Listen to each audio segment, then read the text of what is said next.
Update 1.32 for the console version Rust has dropped. So today what we're going to be doing is going over the patch notes for the console version Rust update 1.32. And I know this video is being dropped on April 1st, so let's just get all of that out of the way. Community servers are releasing tomorrow. All skins are going to be given out for free, and you subscribed to this channel. At least one of those is true, hopefully. Anyways, let's get into the patch notes. Hello, survivors. It's the last Thursday of the month, and you know what that means. Another exciting monthly wipe.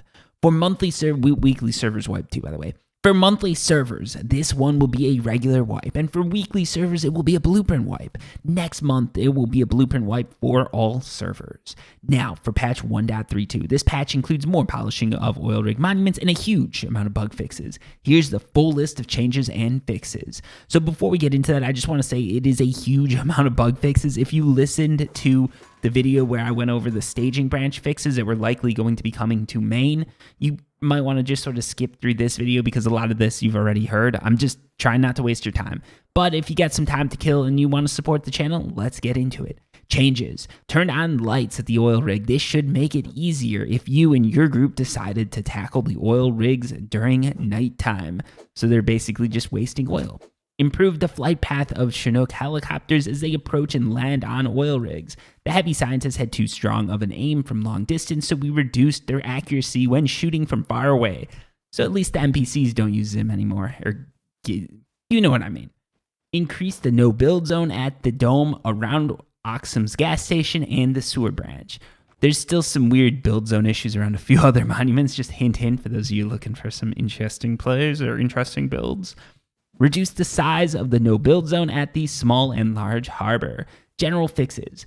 Fixed an issue that was causing the controller to not be detected properly when the player disconnected and reconnected. Keyboards probably still work fine for those of you who are out there cheating. Fixed a crash that could occur when players get kicked for being idle. Fixed a freeze that could occur when entering the options menu just before the death screen appears. Fixed the game becoming unresponsive after turning off one controller and connecting another. Fixed an issue preventing users from entering the main menu if online services are down. And for those of you who don't realize it, if online services are down, Rust is sort of a no-go because they rely on online services. Monument fixes. During the oil rig event, stopped heavy scientists shooting at players from inside the Chinook before it landed at the monument. Fixed large oil rig locked crate respawning before all heavy scientists have been killed. Fixed blue and red keycard doors at the oil rig closing before the monument gets reset.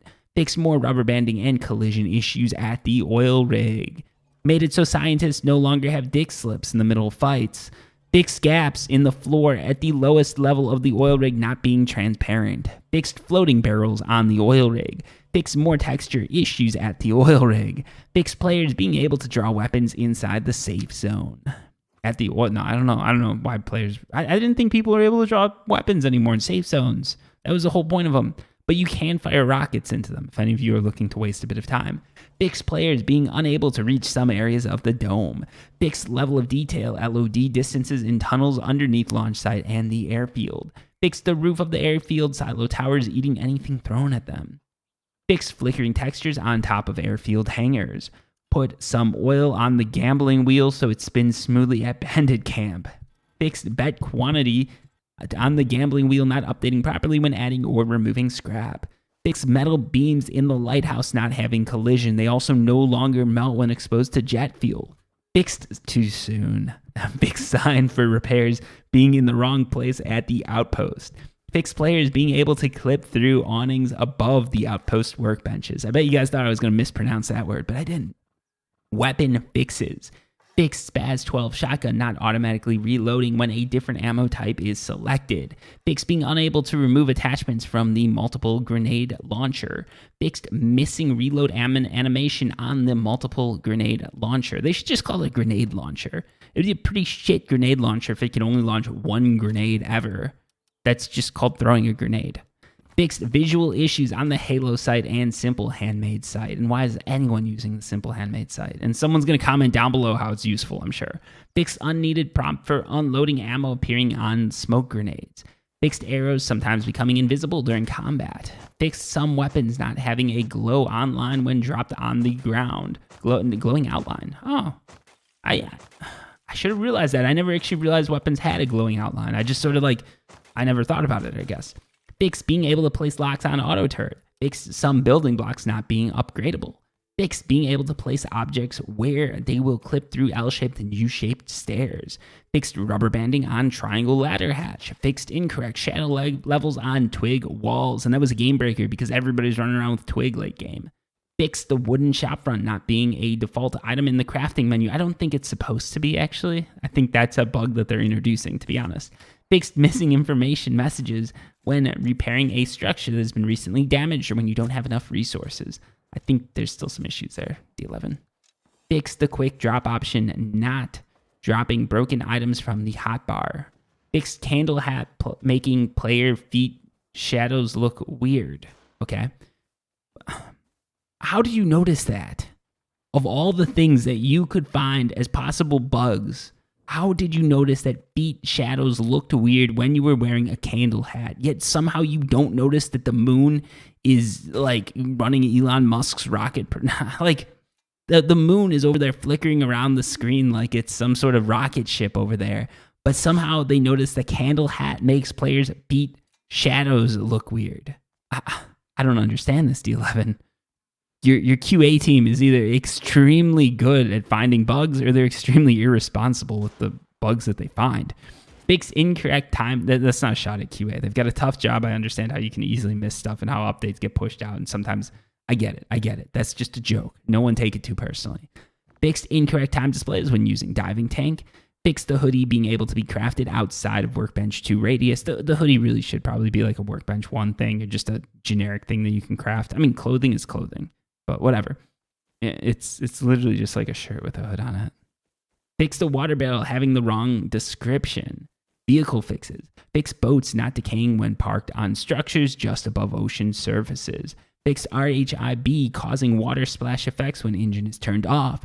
Reposition collider for rowboat storage so that it is easier to access when inside the boat. Fix gestures when not working when sat in a boat. Added caves which hold the Batmobile. That's obviously fake. I don't know why I added that. That was a stupid joke. I could edit it out, but I'm lazy. World fixes. Fixed missing shadows for some road signs. Fixed destroyed barrel fragments clipping through the ground. Fixed texture issues on rusty barrels. Fixed incoming shadow levels on red fuel barrel. Incorrect shadow levels on red fuel barrels.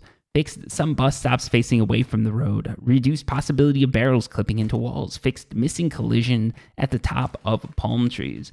Fixed the spot where players could get stuck between ice sheets. Fixed seaweed growing above the ocean surface. All right, we've still got UI fixes, audio fixes, and skin fixes left to go. So thank you for sticking with it, folks. If you're still here, if you're still watching, comment down below some random word. And a year from now, someone comments that, I'm going to have no idea what you're doing, but cool. UI fixes. Fixed health bars not appearing correctly on the damaged structures and NPCs. Fixed grids sometimes disappearing when zooming out of a map. Fixed the map not panning to sleeping bag clusters when scrolling through them. Fixed a hang caused by leaving a server from the respawn screen and then trying to reconnect. Audio fixes. Fixed the audio transition when other players enter and leave water. Fixed missing audio when shooting trees. Fixed missing audio effects when moving between inventory and crafting menus. Fixed audio effects for repairing objects coming from the center of the object instead of the impact point. Fixed the audio when opening high external gates being too quiet. Fixed the audio when opening high external gates being too loud. Fixed the audio when opening high external gates being too normal. Now, I made those last two up. I just want to see who's listening. Fixed audio sometimes missing from the main menu background videos. Fixed loading music not looping perfectly. Fixed impact audio firing when items are dropped onto supply crates. Fixed delayed sound effects when walking through tall grass. Fixed some UI audio effects being skipped. Skin fixes. We're almost done, folks. Fixed some skin previews not displaying correctly in the store. Fixed some items losing their skin when dropped. And finally, fix some lighting and texture issues on skinned weapons. Have a great wipe, everyone. That's it. We got to the end of that. For those of you who want a summary of it, you're lucky because you jumped to the end. I'm going to tell you. Basically, there's a bunch of bug fixes and stuff like that, but nothing that's going to actually affect your gameplay or how you're playing the game. You might crash less, which is awesome, but that's not something you can really plan for anyways. But yeah, basically there's nothing really to note here that's going to give you any sort of strategic advantage or anything like that. I think they just wanted to see if I was willing to actually read out the whole thing. But the joke's on you, D11, because this video is over 10 minutes. So that means I'm going to make a little bit of extra money on it. Thanks to the buck or two. Anyways, though, yeah, that's everything. There's not really much to say about that, but I hope you guys are all having a great day. I hope everybody's having a fun time with the new wipe. And maybe I'll see you in game. Till next time, peace.